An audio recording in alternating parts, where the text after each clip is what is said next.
against Washington? I think they should be. I think they should be. The fact that the Redskins lost the opening game at Philadelphia after blowing a 17-point lead, I think they're on their home turf at FedEx Field. It's early in the season. Ezekiel Elliott not as in full throttle as of yet. And I think that on that home turf in an NFC East game, I think it's ripe for the taking for the Dallas Cowboys. It's not that the Dallas Cowboys are not the better team. It's not that they shouldn't beat the Redskins. But the Redskins are going to win. They ain't going 0-16. There's a few games that they're going to win this year, primarily on their own home turf. The few games that they will win before Jay Gruden is unceremoniously removed as head coach of the franchise, because he won't last past this year. Okay, but the bottom line is that when you look at it from the Redskins fan standpoint, they've got some talent on their squad, and I think that being on their home turf against Dallas, who isn't fully in flow yet, I think this is a game that the Redskins could potentially steal. I agree with you that Dallas isn't going full throttle yet, and Washington looked good in the first half of the game last week, and therefore it could be a tough game. But I find very little chance that Washington actually wins this game. First of all, the best case for them, Stephen A., is they're not going to go 0-16. They're not going to lose every game in the division. The NFL kind of works out where right away NFC East rivals, one is not 2-0 in the division, which the Cowboys would be, and one's not 0-2, which Washington would be in the division. It just doesn't usually work out that way. But Washington, the Cowboys in recent years have been a borderline powerhouse, and Washington's been a borderline pathetic franchise. And that's holding true this year. Yes, they put up a fight against Philadelphia, another powerhouse, a genuine powerhouse. They won a Super Bowl, went on another playoff run. But ultimately, they lost. And when you look at what they've done recently, even against Dallas, they lose all the time to Dallas, at home, all the time. Ezekiel Elliott didn't really get his touches.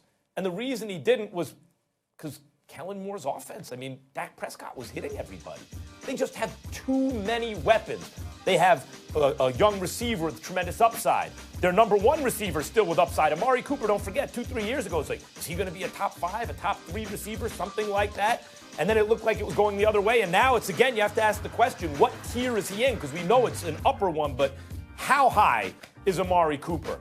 Ezekiel Elliott, wherever you go on the defense, DeMarcus Lawrence, their linebacking core is sick. I mean, there's just too much talent, and the only question with the Cowboys has been, can they get dynamic play calling enough on offense, or have the courage of their convictions to go for it on 4th and 1 if they do, since they've drafted the running back so high and he's panned out. That's really the only question. Do they have guts on offense? Can they be a dynamic offense? The answer week 1 against a bad team in the Giants, divisional rival, was yes. Well, they're playing another bad divisional rival whose butts they always kick in recent years, and they're going to win this game.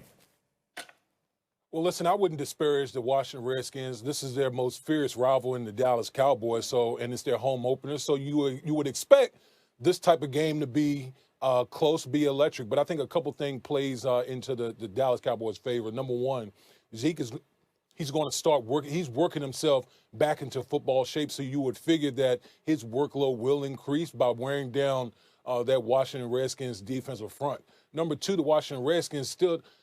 Trent Williams, their star left tackle, still hasn't returned from his holdout, and that's going to leave them vulnerable up front for that Dallas Cowboys pass rush, and I expect them to wreak havoc on that Washington Redskins offensive line. Listen, for me, it's pretty simple.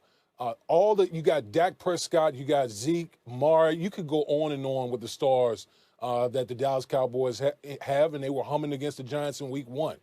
Are we really counting on Case Keenum to replicate the type of performance that he had against the Philadelphia Eagles, which he was outstanding against the Philadelphia Eagles last week? So, the Dallas Cowboys, to me, are the more talented team.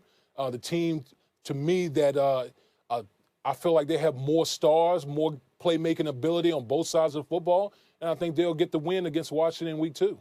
You'll probably get the win, but I'm still going to go with a potential upset with the Redskins. I just believe there's a chance. This kid McLaurin had a 68-yard touchdown against the Philadelphia Eagles. I'm thinking about on the defensive side of the ball, the Josh Normans, the Dunbars of the world, and others don't have a speedster like Deshaun Jackson to worry about. Amari Cooper is no joke. Obviously, Gallup is impressive, but they can definitely run, no question. But they're for the most part, they're bigger receivers, and I don't think that the deep threat, that the home run punch that the Eagles gave to them, I don't think that's what's going to happen to the Redskins on a day like today. I think you methodically beat them down, and I think this earlier in the season, they'll be better prepared for that kind of encounter rather than they would be later on in the season as the season progresses. I'm just giving them a chance. When you look at the Dallas Cowboys receiving core, it sounds funny to say because not that many months ago, it's what do they really have? Then the Cooper trade, then the Amari Cooper trade, then they bring in a good veteran player, maybe an upgrade over what they had. They draft a guy with high upside and with speed. I mean, they have a chance to be an elite receiving core, and they bring back their old tight. Jason Witten can somehow never get separation, but is also somehow always open. They have a chance to do that. It really comes down to how aggressive are they willing to be with the play calling and how dynamic. But guys, even if they aren't against a team like Washington, just hand the ball to Zeke. He got that first game under his belt. He's going to run over these guys if they just hand him the ball. And that could be plan B or C for them. I don't see how Washington wins this game. Yeah, listen, the one thing that the Washington Redskins don't do well on defense, they don't rush the passer well. Their interior defensive lineman, Jonathan Allen, got hurt. He's doubtful for the game. He might not play. So you're already talking a team that doesn't rush the passer well, that might be without their best front seven player going up against arguably the best offensive line in football in the Dallas Cowboys with Zeke Elliott in the backfield. To me, that's a recipe for disaster in this type of game. All right, guys. Offensive let's take line, a break by the here. way, We have which is healthy ahead, for the first time in a long time. Sorry, Roz, delay. All good, Max. I know we're trying our best here. Okay, guys, we're going to just take a break. We have much more to come on First Take. Will Aaron Rodgers and the Packers offense be at a disadvantage versus that Vikings defense? Plus, still to come on First Take, the Rams and Saints face off after. Rosgold on Woody here with Stephen A. Smith, Max Kellerman, Damien Woody joining us as well. Stephen A., you have been teasing the fans all show long. What kind of news do you have for us? It's not news per se. I just want to let everybody know, you, Molly, I know she's watching at home, Damien, Max.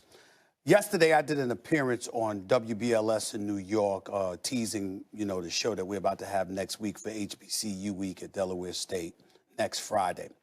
And I had the pleasure of running into the lovely girlfriend, the lovely lady of Mr. Colin Kaepernick, Nessa. I think her last name is Diab. I think it's pronounced Diab. If I mispronounced her name, I apologize. First thing I want to say is that she was incredibly classy and respectful, her and her entire team. I took no offense to them approaching me, but they wanted to correct some things for the record. Okay. She specifically. She said Colin Kaepernick has never been offered a job. Not by Miami, not by Baltimore, not by Denver, not by Seattle.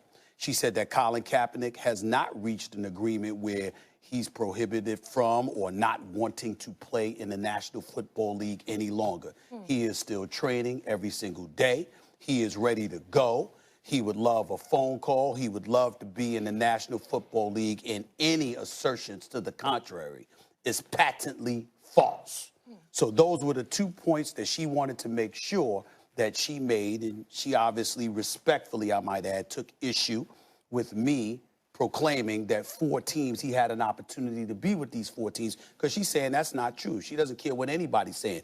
I assured her, folks in the NFL and what the NFLPA say differently, but nevertheless, she emphatically denies that that is the truth, and obviously, she is directly connected to the number one source. So this is what she is saying. I assured her at that moment in time that any kind of information pertaining to Colin Kaepernick from this day forward, make no mistake about it, I will reach out to her. She is free to communicate with me. I made sure to ask her to extend. I have extended an invitation to Colin Kaepernick and her Yes. and Eric Reed if he wants to come. All right. I've gotten the okay from the boss. They could come up in here for the entire 2 hours. If just so we're clear, you know, so no one is in a position to say misinformation is being disseminated, their positions are being misrepresented, Max, or anything like that in any way. I have offered them an open invitation to come